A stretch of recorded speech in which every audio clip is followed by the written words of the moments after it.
kulang na yung ating oras. So, sabi ko nga po, ang ating pong tawag dito, yung pong outline of Mission Awareness Conference ay binigyan po natin ng introduction yung tungkol sa mga talks ng mga DICs, and then pagkatapos po, yung introduction natin is about worship. Kaya po yung pangatlo na natin, nandiyan sa ating manual na itong pagsambang ito. Okay. Ang ating isusunod po is about yung leadership. Mahalaga po kasi yung leadership, no? Kasi kapag tayo po ay naglilingkod sa Panginoon, din natin anong ibig sabihin ng leadership, para bagang walang pagmamalasakit doon sa ating ginagawa. Kaya mahalaga po alam natin ano ba yung leadership na tinutukoy. Okay? So, dapat po yun. At sa atin po, bilang mga manggagawa, yun, sabi ko kanina yung authority ng bawat isa. May kanya-kanya tayong authority na ibinigay ang Diyos sa atin. At kailangan natin magrespeto sa bawat authority na binibigay sa atin ng Diyos. Mahalaga po yung respect sa bawat isa. Okay? So dapat po yun, no? Mayroong mga manggagawa na sa halip na mag-bless sa mga disciples, gusto sa kanila mag-bless yung mga disciple. Mali po yun. Kahit na kami bata kaysa sa inyo, ang amin pong ibinibigay sa inyo once na kayo nag-bless is about the blessing na binibigay ng Diyos. Okay? Yung mga working committee, yung mga nasa sumusunod sa inyo, dapat yun, mag-bless sa inyo sila. Pero yung disciple, laging ahead. Mga DICs, mga kailangan kayo ang mag-bless sa kanila.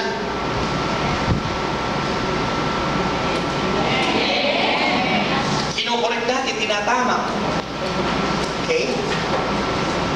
Okay lang mag-bless yung mga disciple kung kayo ninang nila. Ninang nila at ninong nila. Mami, daddy. Okay? At bawal sa atin ang magtawagan ng mami, daddy, nanay, tatay. Ang sabi ng ating punong lingkod, we are all brothers and sisters in Christ. Amen. Kaya walang tatawag ng si mami ganito, si nanay ganito. Bakit nagtatawagan ng mami? Kasi naghahanap ng support financial. Walang ganun. So, ang body of Christ, ang tawag sa atin ay brothers and sisters in Christ. Kaya ang tawag sa atin ay brother. Amen. Kung tatawagin ka si tatay, wala pa si tatay, pero may ginagawa kang kalukuhan. Hindi ka tatay. Amen. Dahil yung tatay ay nire-respeto ang mga anak. Ganyan ang tingin mo sa akin. Okay. So, next topic po natin is about leadership. Okay. So, mahalaga po ang leadership. May leadership style. May leadership style. Ito'y basic po. Basic leadership principles, mga kapatid. Ito'y para sa mga pinili ng Diyos. For chosen people of God, my leadership style as disciple of El Shaddai. Okay. Leadership seminar po yan. For chosen people of God. So that's my leadership style as disciple of El Shaddai. Okay. So, yung leaders po, mga kapatid, tayo yun. Lahat tayo nandito as workers, we are all leaders. Tayo lahat ay mga leaders. Amen? Amen.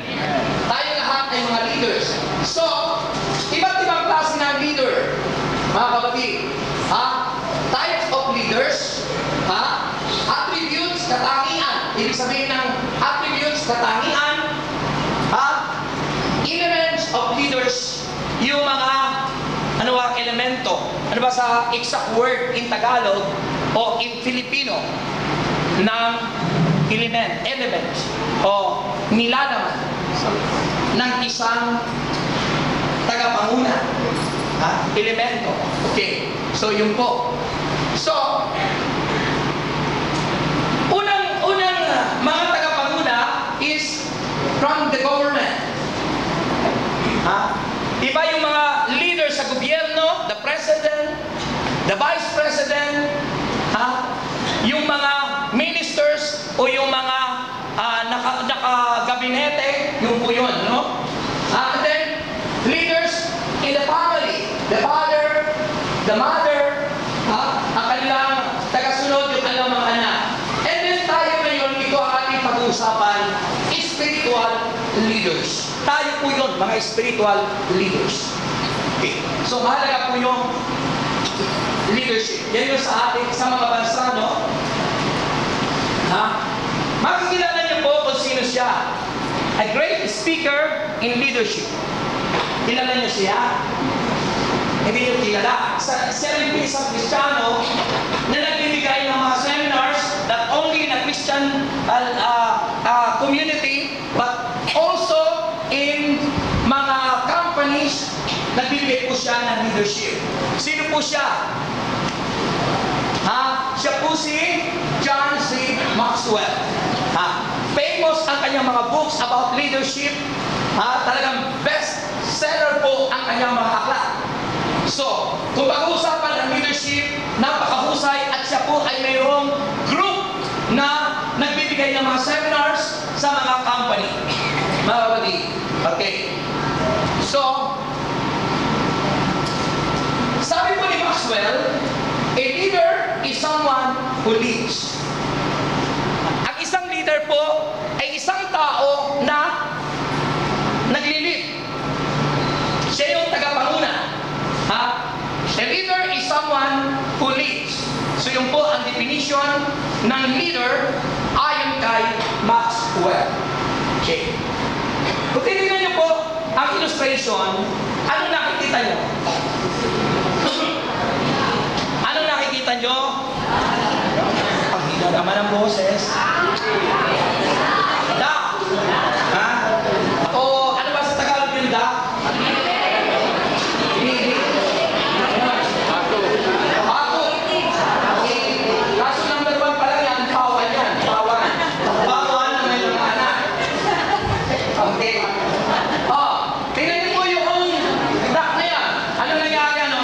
Sila dapat sa'yo nangunguna, kasunod yung kanyang mga anak, alam niya hindi tamang siya dumaan doon, may butas-butas, pero doon siya dumaan. Alam niya, risk po yung dadaanan niya, kasi maliliit yung kanyang anak. Pero doon siya dumaan. Anong nangyari? Asa na yung mga anak? Nagalaglag, nangawala. Ganyan ang nangyayari sa inyong prayer meeting. Nasaan na yung mga tupa? Nilid nyo ba na maayos? Nilid nyo ba na maayos yung mga tupa? So ang mga leaders, halos kagaya nitong pato na ito, siguro hindi nag-isip. Sasabihin nyo, ay kasi ayaw illustration lang po yun. Dapat tayo nag-iisip. Ano ba ikagaganda ng gawain ng Panginoon bilang leader, as chosen leader of God? Okay, so makikita po natin, natira na lang isa. Nakalaglag, sinisilip niya, wala siyang magagawa. At kung titingnan nyo, nag-iisa na lang siya. Walang kasama, siguro yun yung coordinator na lang.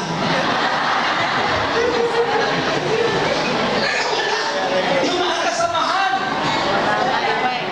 Mga kapatid, come on. Yan po ang pangit na leadership. So, nakikita po natin,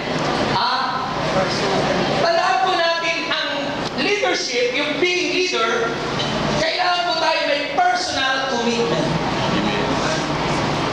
Hindi lang commitment, kundi personal commitment. Kayo ba'y may personal commitment?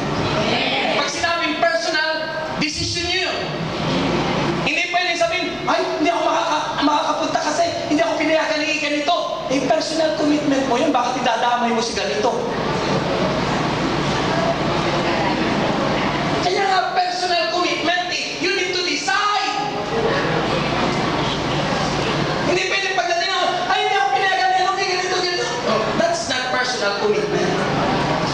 Because personal commitment, ibig sabihin, walang pwedeng humadlang sa'yo. It is your personal decision. Wala ka Amen. Amen. Diyos.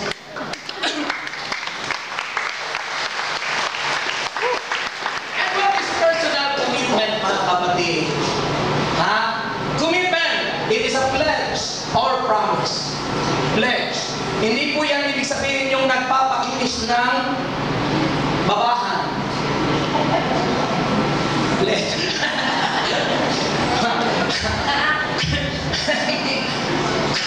Commitment is a pledge or promise to do something.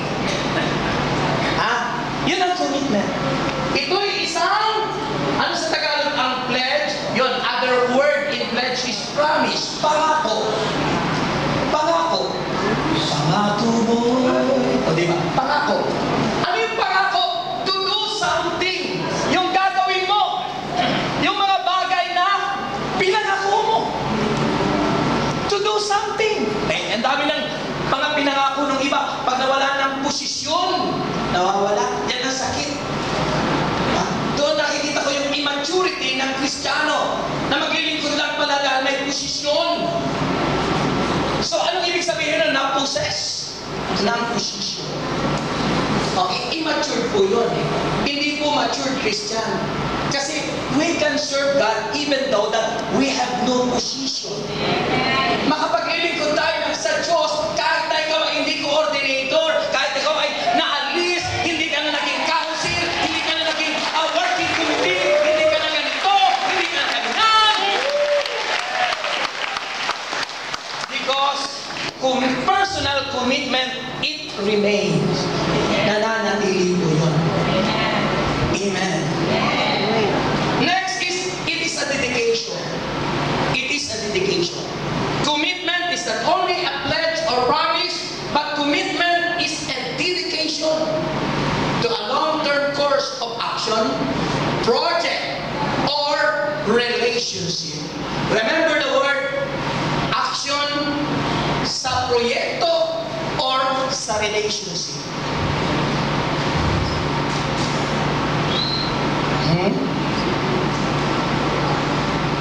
Mayroon ba tayong project?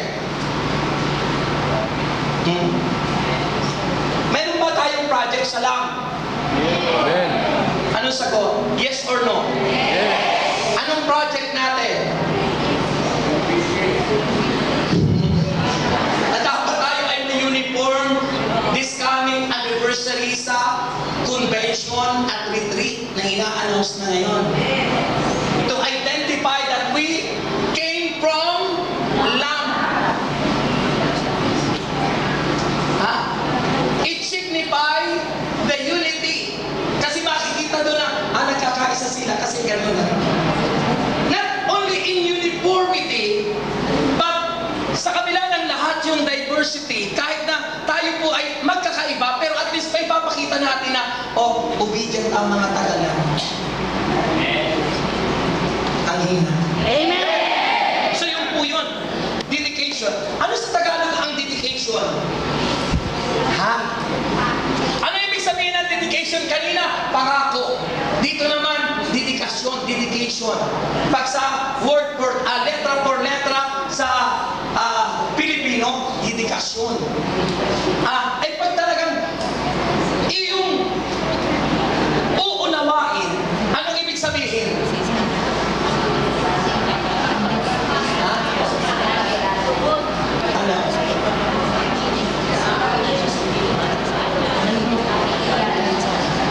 Pagtatalaga, ano pa?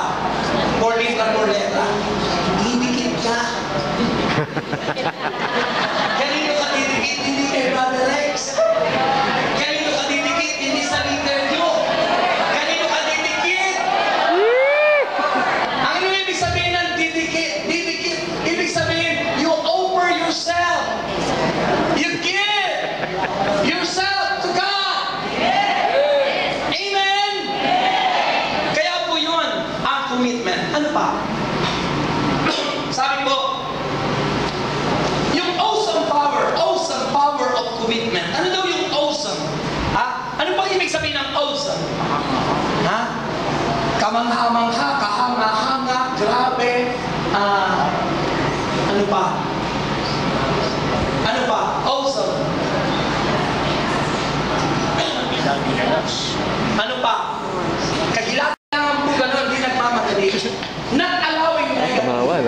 Hindi mo pinahintulutan yung mga negative thinking, negative words. Totoo ba yun? Ng Ultraman? Hindi mo dapat pahintulutan. Yan po ang pag-protect. Especially not allowing negative or bad influences. Ano sa... Kaya dapat Sa po, akin. alam niyo yun, ano ang purpose ng inyong meeting sa inyong chapter? Ano ang purpose ng inyong meeting sa Picari? Ano ang purpose ng ating meeting as a whole in diocese? Ayun po. Kaya mahalaga po yun, communication. Very important. Without communication, magkakaroon ng communication gap. At pag may communication gap, ang bawat manggagawa nasisingitan ng kaaway. Kaya mahalaga yan. Kaya ang nais ko, sana dumadalo kayo. Kung talagang kailangan, dumalo talaga kayo. Kaya sa mga choir, dapat sila dumadalo.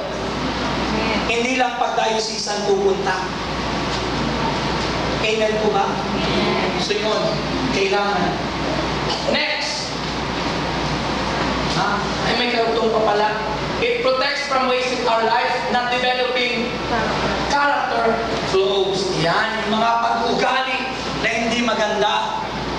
Mga pag-ugali na hindi tama. Kailangan po na isa sa ayos lahat. Okay, number 3, it provides. Ibig sabihin, it provides focus on resources. Nakapokus. Sino ba ang resources? Kayong lahat. Kayo mga manggagawa. That's why, ang leader po, pinapahalagahan ang mga manggagawa. Kaya ako nagtuturo sa inyo. You are the resources ng ministry. Ha? Tayo yun. Yung ultimate resources natin, siyempre ang Diyos ang nagsusupply. But without you, kung wala kayo dito, kung wala ang mga manggagawa, magiging successful ba ang ministry? Hindi. Kaya ang mga leaders po, dapat may time magturo, may time ng ganitong mga gawain. Hindi pwedeng pag may meeting, puro pagagalitan kayo. Puro sisermonan kayo. Kasi naka-attend na po ako ng mga formation ng iba, instead na turuan, sinisermonan lagi, pinagagalitan sa talk. Hindi tama. Kailangan turuan, kailangan pagsabihan, kailangan maliwanagan, upang sa ganon, lahat ay magtagumpay.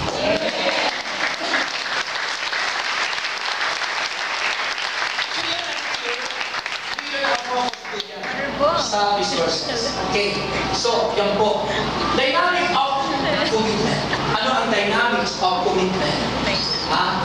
Samron our dilemma. Dilemma. Laila. Dilemma. Diba?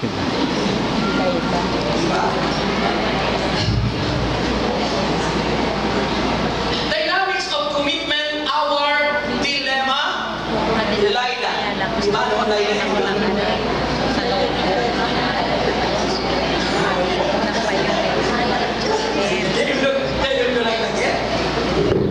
Tayo sa gobyerno.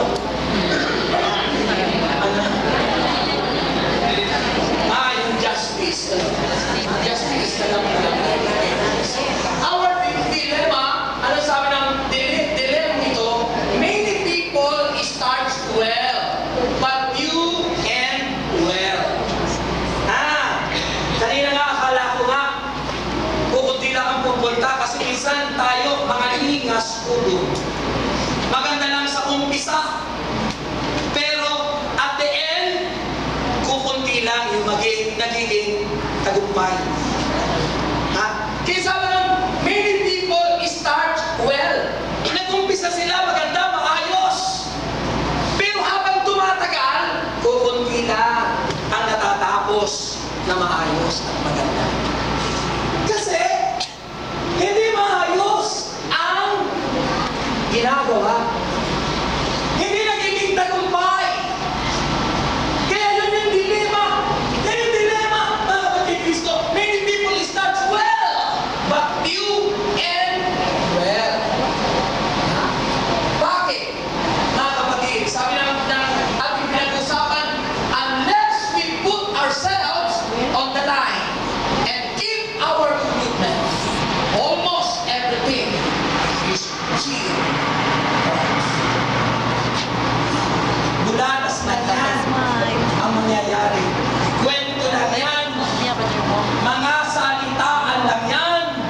nagchat-chat na to. Walang kwenta! Kaya sabi nun, maliban na ilagay natin ang ating sarili sa tumpak, sa tama, at lagi natin Ano nga, isaalang-alang titignan ko sa Facebook. na makita natin kaninang commitment, your dedication, ano pa yung isa? Sleeping Beauty. Kanina, yung meaning of commitment, yung pledge or promise. Hanggat hindi natin nilalagay lagi yun, ang lahat daw ng ating pinag-usapan dito sa seminar Tingin na sa ito camera. ay almost everything is cheap. Walang kwenta, mumurahin Morning, na. Brother Bo. Morning. Cheap to. Yun ang mangyayari. Kaya hindi po dapat, ano ang dapat po? Developing commitment. Paano natin mag-develop ang commitment natin? Hindi kita kinukuha. Paano? Hindi ka. Ano sabi po? Kilala niyo po yan? Kilala niyo yan? Sino yun? Sino po yan? Ayun yung Nina. Nandun nakataas. Huwag ko naman. So, anong pangalan niya? Si Nehemiah. Ano po ang ginawa ni Tarling. Nehemiah? Developing commitment sa kanyang mga tao. Ano po? Sabi nun, si Nehemiah is a man of vision. Si Nehemiah is a man of faith. Si Nehemiah is a man of action. So tayo bilang leaders, bilang mga tagapaguna, dapat tayo may vision. Sinabi ko kanina may mga pangarap dapat tayo sa buhay. Pader, ano sa kami ron? Kailangan itong gawin. Come, let us rebuild the wall of Jerusalem and we will no longer be in disgrace. So, kailangan, kasi yung wall, mahalaga sa kanila, proteksyon. Kailangan itayong muli. So, anong ginawa ni Nehemiah? Tinawag niya ang mga tao at ang sabi, let us, napakaganda po ng word. Ang isang leader, hindi pwede iwanan ang kanyang sarili. Ang isang leader, lagi kasama, hindi utos na lang ng utos. Amen? Hindi pwede kayo isang leader, sasabihin, ay itong aking mga disciple, sila na lang ang gumawa. Itong aking mga DIC, yung aking mga workers, never akong nagsabi ng mga workers ko kayo. Never akong nagsabi na kayo mga tupa ko. Never akong nagsabi na kayo mga disciple ko. At never akong nagsabi na kayo ay mga DIC ko. Dahil kayo yung DIC ni Lord. At tupa tayong lahat ng Panginoon. Amen?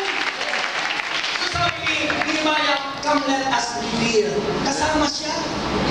Let us, leaders, dapat kasama ka. Okay? Let us rebuild the wall of Jerusalem and we will no longer be disgraced. Verse 18, I also told them about the gracious hands of my God upon me and what the king had said to me. Ano ang sinabi ng Diyos? Mga kapatid, they replied, let us start rebuilding. Always the word, let us. Umpisa natin na itayo. Umpisa natin na gawin. So they began this good work. Inumpisa nila ang magandang gawain na yun, mga kapatid. So, ano ang sekreto ni Nehemiah? Developing commitment, Nehemiah's secret, number one, he modeled it convincingly. Ang isang leader dapat modelo sa kanyang mga kasamahan. Kayo dapat ay modelo bilang coordinators. Kayong mga choir dapat modelo dahil kayo ang tumatayo at nauuna na dapat mag-lead ng pagsamba. Ngayon, kung mayroon tayong napupuna na tayo yung sumasamba sa nagli-lead na kung bakit yung ugali, sa alip na maging focus tayo sa Diyos, sasabihin, ba't yan ang nagli-lead? Ang pangit ng ugali niya, hiniya ako ng isang ano, ganyan. Kaya dapat maayos ang ugali natin. Lalo na sa mga nag-worship leader, dapat maayos ang ugali natin. Purihin si Jesus.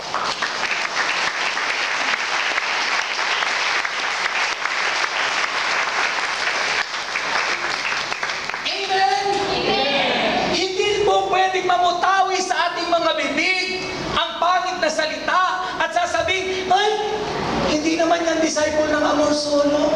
Oh.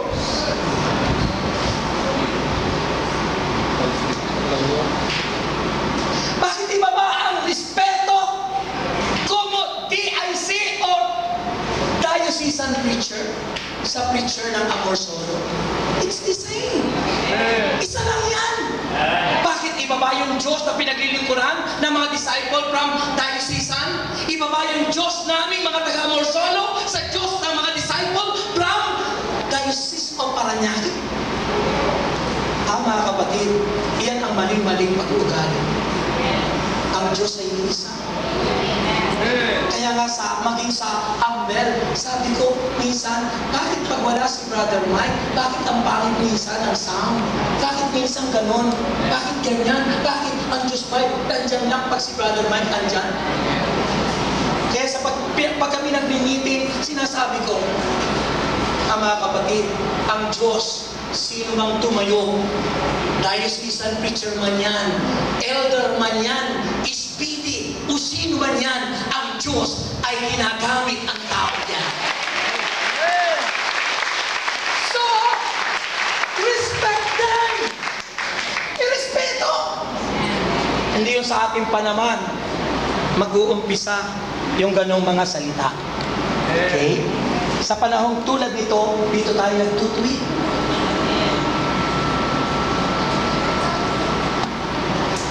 Amen. Yung iba naman sa mga workers. Ang style ng mga, hindi ko sinasabing sa inyo. Ewan ko lang kung ginagawa niyo. Pero madalas ang nangyayari sa mga workers, lalo na sa courtrooms. Halimbawa, kunwari lang yun, tatanungin, "Hi, brother! Saan ka nang galing? Taga saan ka?" Yung pala, kaya tinatanong, inaalam na kung malayo o malapit.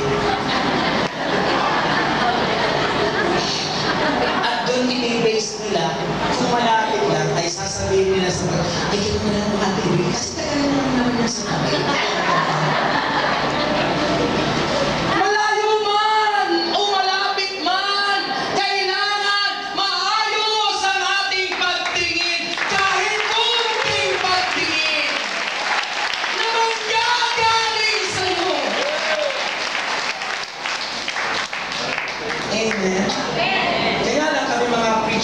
Ang aming tinuturo sa aming mga kapwa in everything, hintay Diyos.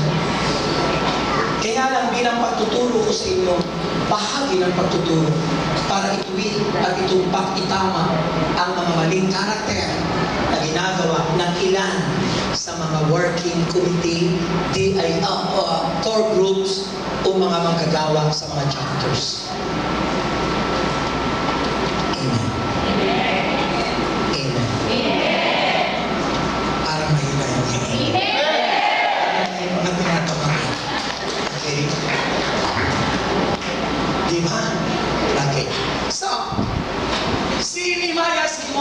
Convincingly. Kailangan nakaka-convince tayo.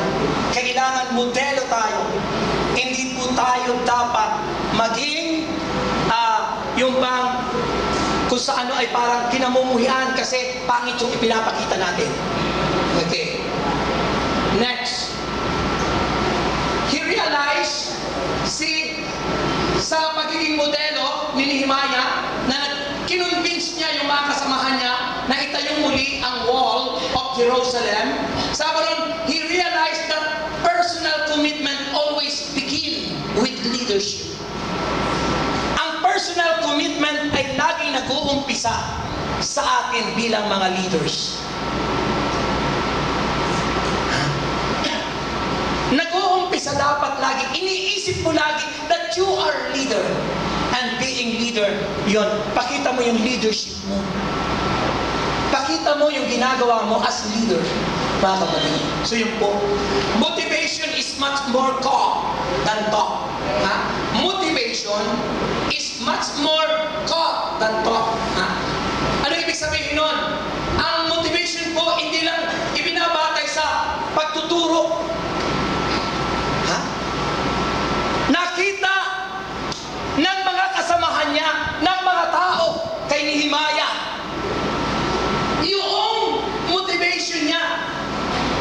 remember the word, action speaks louder than words. Kung makikita sa inyong mga working committee, core groups, na kayo ay modelo para sa inyong kapwa, hindi po katakataka na darating ang panahon, umaapaw ang inyong mga chapters na pinaglilingkuran.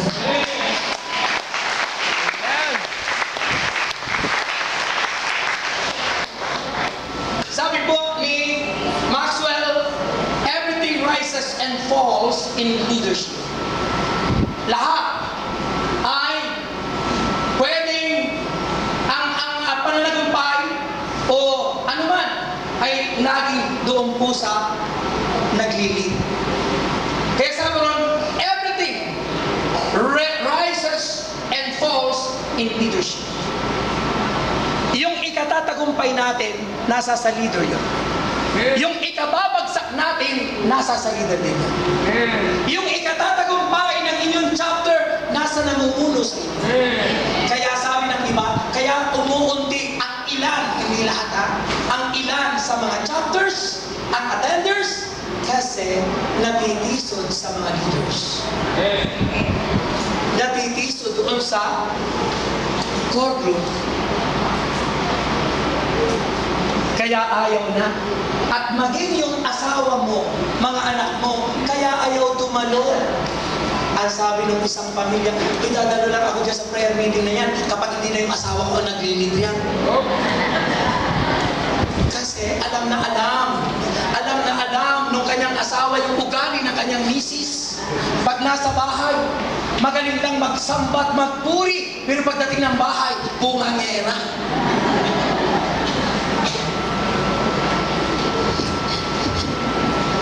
Kaya sabi niya, kung gusto niyo malaman kung anointed yung mga manggagawa, dalawin daw natin minsan sa bahay.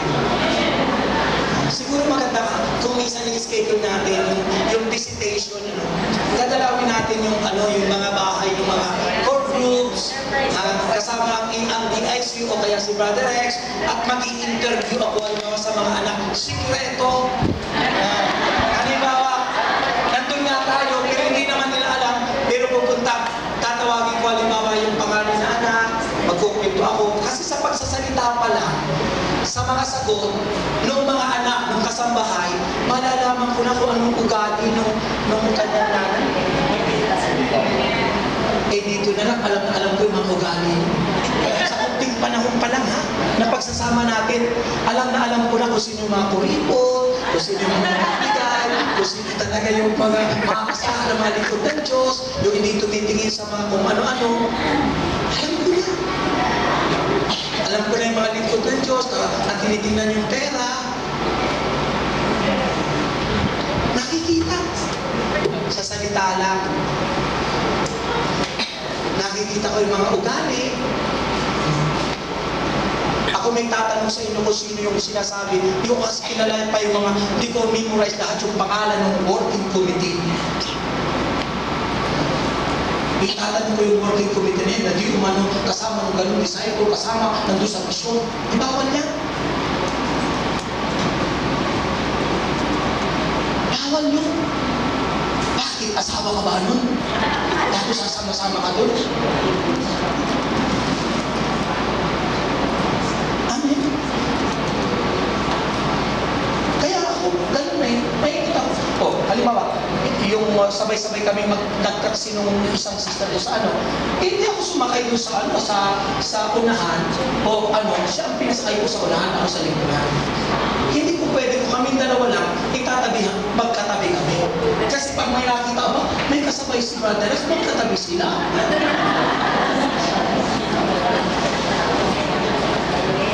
Alam ko yun. Alam mo yung dapat. Diba? Pero dapat ang mga core groups. Ganun dapat ang mga manggagawa. Alam mo yung tama, alam mo yung mali. Yun na sabi ng Bible, nasa sa atin ang pwedeng pananagumpay, nasa atin din ang pagbagsak. Rises and falls is in leadership. Everything rises and falls in leadership. Tayo ang sisisihin lahat. Sa atin din lahat ang Amen ba? Bakit walang sagot? Amen. Okay.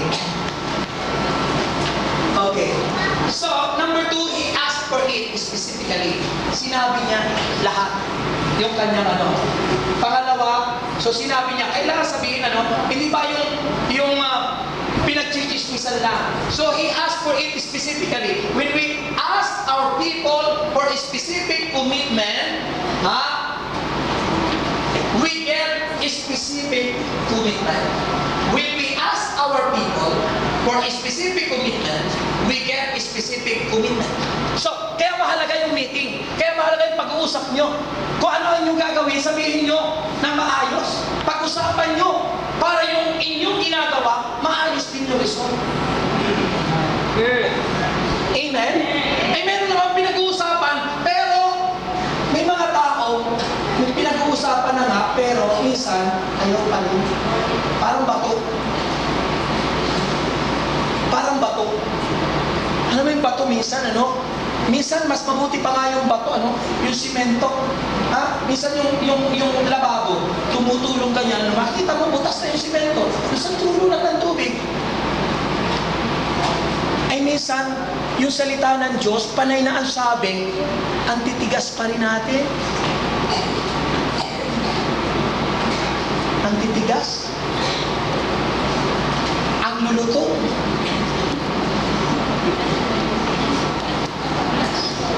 Diba? Ganun tayo minsan, mga kapatid. Kaya bilisan natin kasi nakikita ko yung iba, kahit hindi kayo nagsasalita, para mga sinasabi, si Brother Rex, gutom na kami. Pero alam mo, usapan natin hanggang alauna tayo. Okay. Number 3, He created an environment to sustain. Environment. Mahalaga po yung environment. Kasi hindi ka makakakilos ng maayos kung pangit yung environment. Ano ibig sabihin ng environment? Kailangan po yung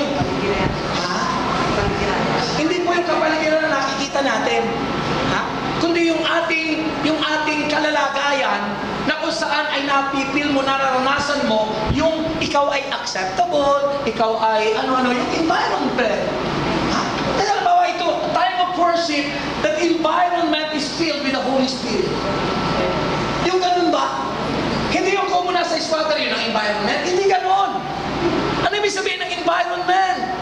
Ang ibig sabihin po yung bang napipil mo na ikaw ay feel at home, you are at ease sapagkat maganda ang nararanasan mo sa lugar na yun dahil ikaw ay welcome!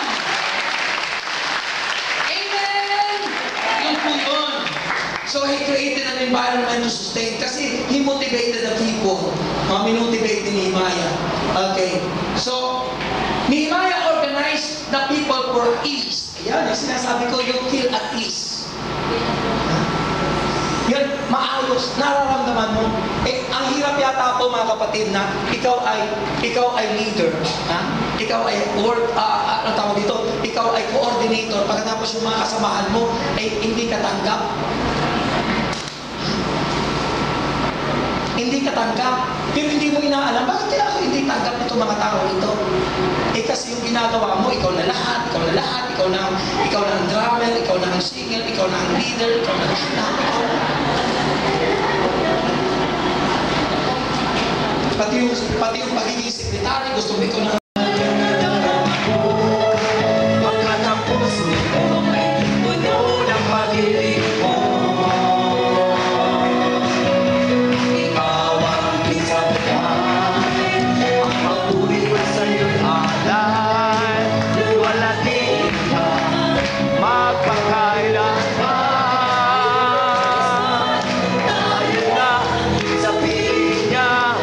Sama-samang itaas ang pangalan.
tayo umawin sa ating Panginoon, pikit po natin ang ating mga taas po natin ang ating